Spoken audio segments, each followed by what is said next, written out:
नमस्कार भक्ताओ, आज आपण ऐकणार आहोत एका परिवाराची सत्य कथा. तर कृपया करून पूर्ण व्हिडिओ बघा.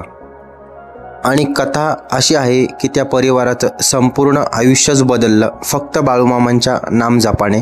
तर कृपया पूर्ण ऐका आणि तुम्हीही नाम जपा, तर तुमचंही आयुष्य नक्कीच बदलेल. त्याच्यामुळे पूर्ण व्हिडिओ बघा, कारण ही सत्य कथा घेऊन आलो आहेत आम्ही फक्त तुमच्यासाठी. आणि जर तुम्हाला असं वाटत असेल की तुमच्या आयुष्यात नेहमीच संकट येतात, तर कृपया करून ही कथा पूर्ण बघा. तर चला मित्रांनो, चालू करूयात. गावाचं नाव शेंदूरवाडी. एक खूप छोटंसं गाव, निसर्गाच्या कुशीत लपलेलं. आणि त्या गावात राहत होता कदम परिवार. आई आशा, वडील बाळासाहेब आणि 2 मुले, सागर आणि नंदिनी, आणि आजी आणि सुनबाई. आणि त्यांची परिस्थिती अत्यंत हालाकीची. वडिलांचं किराणाचं दुकान बंद झालं आणि डोक्यावर कर्जाचं ओझं. आणि त्यात मुलगी नंदिनी आजारी. डॉक्टर म्हणतात काही कारण कळतच नाही. घरात सतत भांडण, अशांती आणि आईचा चेहरा सतत काळजीने भरलेला.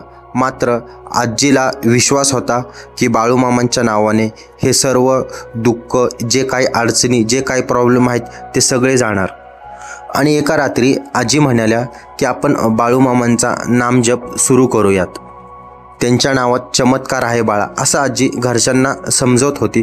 पण आजीला कोणी गांभीर्याने घेतलं नाही घरामध्ये. पण एक रात्री नंदिनी पुन्हा तापाने खूप असं फणफणली. डॉक्टर म्हणाले ICUमध्ये घेऊन जावं लागेल. तेव्हा आजी ठामपणे म्हणाली, घाबरता कशासाठी, बाळूमामा आहेत ना. चला सर्वांनी त्यांच्या नामाचा जप करूयात, श्री बाळूमामा, श्री बाळूमामा. आणि सुरुवातीला काही फारसं घडलं नाही, पण हळूहळू मात्र नंदिनीचा ताप उतरायला सुरू झाला होता. आणि नंदिनीच्या आईच्या चेहऱ्यावर हसू दिसू लागलं. आणि वडिलांना त्यांचा एक जुना मित्र भेटला आणि म्हणाला, माझ्या गोदामात काम पाहशील का. त्यांच्या घरात जे असलेलं तणावाचं वातावरण ते हळूहळू कमी व्हायला सुरुवातच झाली होती. आणि ते सांगतात की रोज नाम जप करताना त्यांच्या डोळ्यात खूप पाणी यायचं आणि हृदय हलकं होत असायचं. आणि ते सांगतात की शेजारच्या रेखा काकू म्हणाल्या की तुमचं घर एकदम शांत आणि प्रसन्न वाटतं. आणि आई हसून सांगतात, बाळूमामांचं नामस्मरण केलं की असंच होतं. आणि हळूहळू गावातल्या लोकांनीही नामकरण सुरू केलं.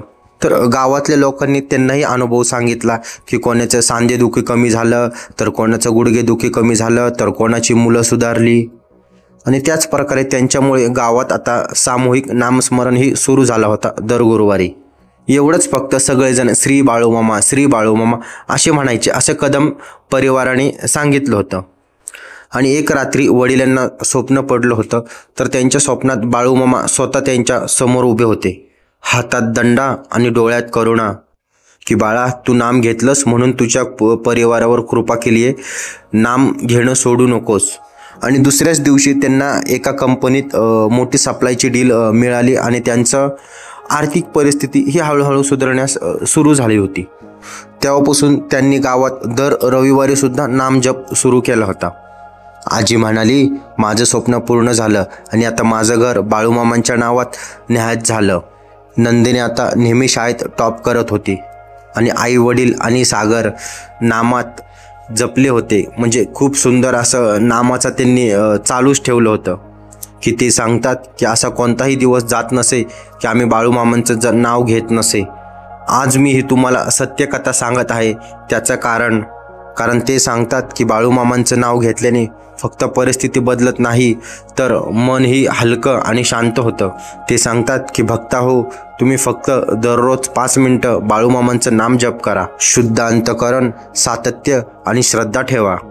बघा आयुष्यात चमत्कार कसे घडतात ते एकदा. मित्रांनो, जर ही खरी कथा तुम्हाला आवडली असेल तर कृपया लाईक, सबस्क्राईब आणि शेअर करा.